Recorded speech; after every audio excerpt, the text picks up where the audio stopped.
पाटील, देवेंद्र फडणवीसांनी मुख्यमंत्री पदाची शपथ घेतलेली आहे. काय तुमची पहिल्यांदा तिघांना पण शुभेच्छा. शेवटी आज राज्याचं पालकत्व त्यांच्याकडे आलंय. आज राज्यातल्या गोरगरीब जनतेची जबाबदारी त्यांच्यावरती आली. ते आता गोरगरिबांना न्याय देतील आणि तिघांना पण खूप खूप शुभेच्छा. पाटील, फडणवीसांनी मुख्यमंत्र्यांची शपथ घेतल्यानंतर असं म्हटलं की मराठा समाजाला आम्ही मागच्या काळात देखील न्याय देण्याचा प्रयत्न केला, येणाऱ्या काळात देखील न्याय देणार आहोत.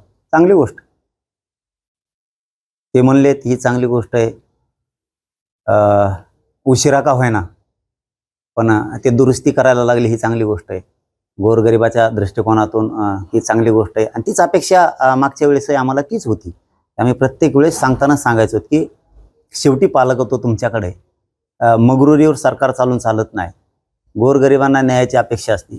मग त्यात शेतकरी असू द्या, सर्वसामान्य मराठा असू द्या, त्याच्यात दलित मुस्लिम असू द्या, त्याच्यात धनगर बांधव असू द्या, मायक्रो ओबीसीचे अनेक प्रश्न आहेत की तुम्ही ते हाताळा, तुम्ही द्या. शेवटी पालकत्व तुमच्याकडे आहे हे आम्ही वारंवार त्यांना सांगत होतो. ही जनता तुम्हाला डोक्यावर घेऊन नाचल हे आम्ही त्यांना सांगितलं होतं त्याच वेळेस. पण ठीक आहे, हरकत नाही.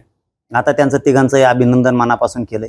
पुढे लोकांना अपेक्षा आहेत आणि ते जर बोललेतच ते आपण म्हणलाय, मी तर काय ऐकलं नाही, परंतु बोललेत तर त्यांचं मनापासून कौतुक. जर मराठा आरक्षणाविषयी ते मार्ग काढणार असले, उशिरा का होईना दुरुस्ती करायला लागली, चांगली गोष्ट.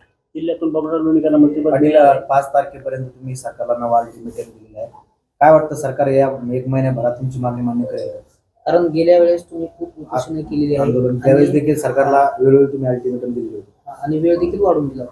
काय मग काय असतं, आता हे पहिल्यांदा आलेत नवीन, असंच म्हणून थोडक्यात जुनेच आहेत पण खांदे बदललेत फक्त. पहिल्यांदा हे होते आता हे आलेत, खांदे बदललेत, आहे तेच आहेत, काय त्यांच्यात बदल नाही. परंतु ठीक आहे, 5 जानेवारीपर्यंत त्यांनी मराठा आरक्षणाचा प्रश्न मार्गी काढला पाहिजे. कारण 1.5 वर्षापासून या आरक्षणाचा विषय त्यांना मराठा आरक्षणाच्या माहिती आहे, सांगायची गरज नाही आहे. कारण आमची सगळ्या सोयरीची अंमलबजावणी आहे आमच्या व्याख्याप्रमाणे, तीही नव्याने सांगायची गरज नाही, नव्यानं काही निवेदन देण्याची गरज नाही. हैदराबादचं गॅजेट आहे, सातारा संस्थांचं आहे, बॉम्बे गव्हर्नमेंटचं आहे, हे पण नव्याने नाही आहे, ही पण जुनीच मागणी आहे. तिचे 83 क्रमांकाला मराठा आणि कुणबी एक आहे, तो 2004चा अध्यादेश आहे, तो दुरुस्त करून लागू करायचं, ही जुनीच मागणी आहे. सरसकट मराठा समाजाला कुणबीतून आरक्षण देऊ, मागेल त्या मराठा समाजाला, हे मंत्रिमंडळाच्या जे शिष्टमंडळ आलं होतं नंतरवाली, त्याच वेळेस त्यांनी सांगितलं होतं. लाखो पोरांवरती केसेस झाल्या, त्याही मागं घ्यायचं, त्यांनीच कबूल केलेलं आहे. नवीन मागणी काहीच नाही आहे.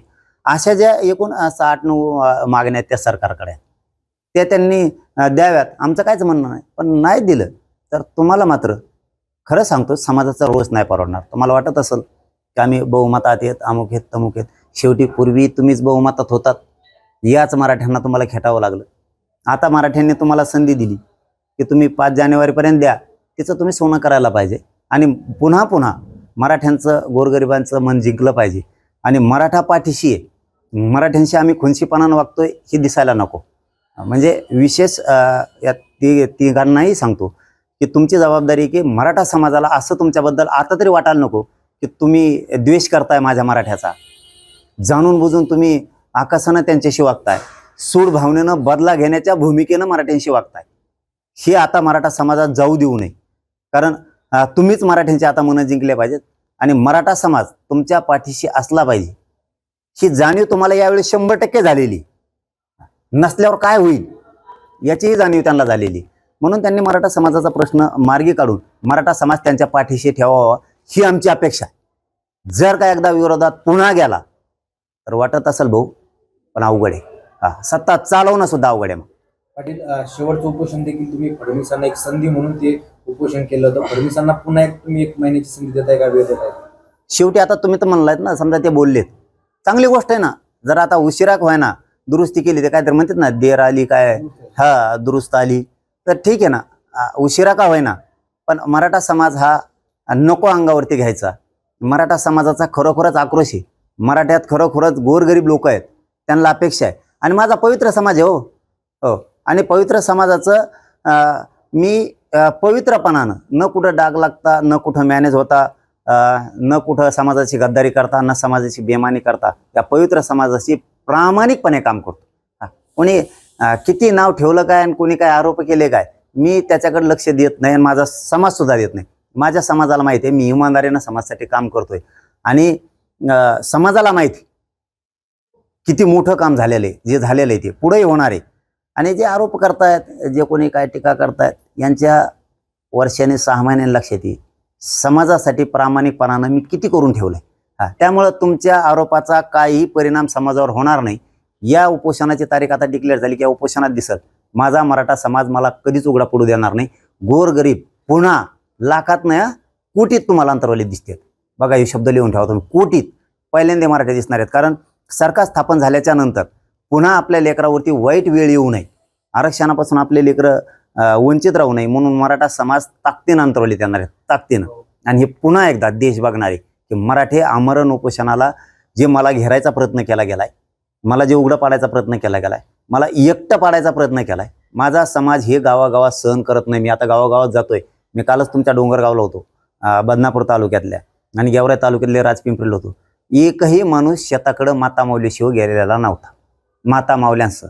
म्हणून माझा मराठा समाजाला मला एकटं पाडलेलं सहन होत नाही. तुम्हाला लाखात नाही तर कोटीत फक्त तारीख डिक्लेअर झाली की तुम्हाला मराठी अंतरवालीत दिसले पाहिजे. पाटील, एक वेगळा प्रश्न, मागच्या वेळेस जेव्हा जिल्ह्यामध्ये अतिवृष्टी झाली तेव्हा तुम्ही बांधावर जाऊन पाहणी केलेली होती. आता देखील जालना जिल्ह्यामध्ये काही ठिकाणी अवकाळी पाऊस बरसला. तुम्ही तहसीलदार कलेक्टरना देखील संवाद साधल्याची माहिती आहे.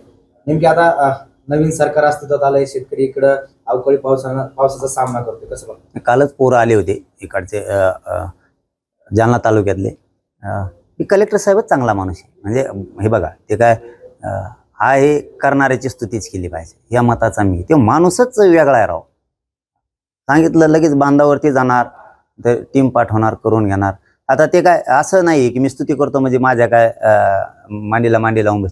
जो चांगला प्रशासक आहे ना, तो प्रशासकच चांगला आहे. ते माणूस ना लगेच पळतो आणि लगेच काम करून घेतो. म्हणजे गोरगरिबाचे जात फीत गेली खड्ड्यात तिकडे, तो माणूसच लय कामं करतो आणि गोरगरिबाला न्याय मिळावा. असं असेल की यानंतर काही वेळ वाढवून तुम्ही आता देणार आहात, कारण यापूर्वी आता तारीख कोणची ठरती जर का एकदा आता मंत्रिमंडळ झाल्याच्या नंतर त्यांचं पूर्ण कॅबिनेट सुद्धा लागणार आहे.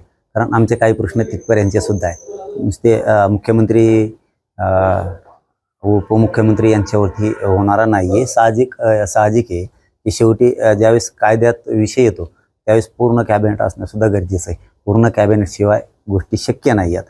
पूर्ण कॅबिनेट अस्तित्वात आली की त्यावेळेस आपण आपली तारीख ठरवू आणि त्यावेळेस ती वेळ फायनलच असणार आहे. कारण आता खूप मराठे आंदोलनात उभा राहणार आहेत. चलो, धन्यवाद. एबीपी माझा, उघडा डोळे बघा नीट.